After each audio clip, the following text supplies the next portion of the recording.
జీవన్ సందీప్. నేను ఏలూరు జిల్లా ఇదులగూడెం అనే గ్రామం నుంచి వస్తున్నాను మేడం. మాది నిరుపేద కుటుంబం అండి, కూలి కుటుంబం నుంచి వస్తాం మేము. అయితే పాపకి నాకు మ్యారేజ్ అయిన తర్వాత 2 ఇయర్స్కి పాప పుట్టింది. ఈ పాపకి యాక్చువల్లీ చెవుడు మోగా అని తెలిసిందండి. తర్వాత హాస్పిటల్ చుట్టూ తిరిగామండి, అన్ని చోట్ల కూడా.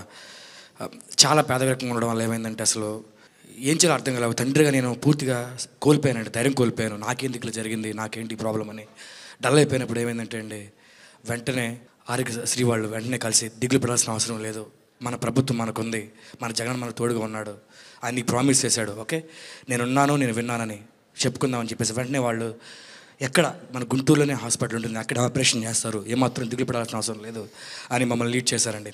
నేను హాస్పిటల్కి వెళ్ళినప్పుడు కూడా చాలా భయంగానే వెళ్ళాను. గవర్నమెంట్ నుంచి వెళ్తున్నాము, ఏదేమో పెద్ద ప్రైవేట్ హాస్పిటల్, మమ్మల్ని సరిగ్గా ట్రీట్ చేస్తారా లేదా నాకు భయంగానే ఉంది. కానీ మేడం, మేము లోపలికి వెళ్ళిన దగ్గర నుంచి హాస్పిటల్ నుంచి చివరి రోజు వరకు కూడా, డిశ్చార్జ్ అయ్యే రోజు వరకు కూడా మమ్మల్ని వీఐపీ లాగా ట్రీట్ చేశారండి.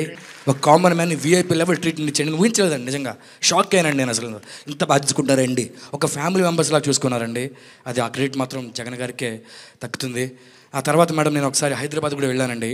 ఇలా ఎవరైతే మోగ చెవిటితో ఉన్నారో ఆ కంపెనీ వాళ్ళు చిన్న మీటింగ్ పెట్టారు. అక్కడ వెళ్ళినప్పుడు అనేక మంది పిల్లలు వేరే స్టేట్స్ నుంచి వచ్చారండి. వాళ్ళందరూ ఒక్క చెవికి మాత్రం ఆపరేషన్ చేసింది. ఈ పేపర్ చూసి అందరూ అడిగారు, మీ పాపకి 2 చెవులు చేశారు, మీరు ఎక్కడి నుంచి వచ్చారని అడిగారు నన్ను. మేము ఆంధ్రప్రదేశ్ నుంచి వచ్చానని చెప్పానండి. ఓ, మా సైడ్ ఓన్లీ ఒక్క చెవికి అవకాశం ఉందండి, 2 చెవులకి చేశారంటే చాలా గ్రేట్ అండి, జగన్ గారు బాగా చేస్తామని చెప్పారండి. దేవుడు నా బిడ్డకి జన్మనిచ్చాడు, జగనన్న మరు జన్మనిచ్చాడండి, నా బిడ్డకి భవిష్యత్తునిచ్చాడండి. ఈరోజు ఈ పాప మాట్లాడుతుంది, ఈరోజు ఈ పాప వినగలుగుతుందంటే కేవలం జగనన్న పెట్టిన భిక్ష మాత్రమే. Really ma'am, I'm really touched. ఒక ముందు చూపు, తపన, వాళ్ళ కష్టాన్ని తన కష్టంలాగా ఒక ముఖ్యమంత్రి స్థాయిలో ఉన్నటువంటి వ్యక్తి భావించి అడుగులు ముందుకేస్తే ఎలా ఉంటుందో, రైట్ నో ఈ ఇన్సిడెంట్ మా చెప్పినటువంటి ఎగ్జాంపుల్ ఏదైతే ఉందో, she could listen and she could hear. That's the result అండి, that's the result we could see.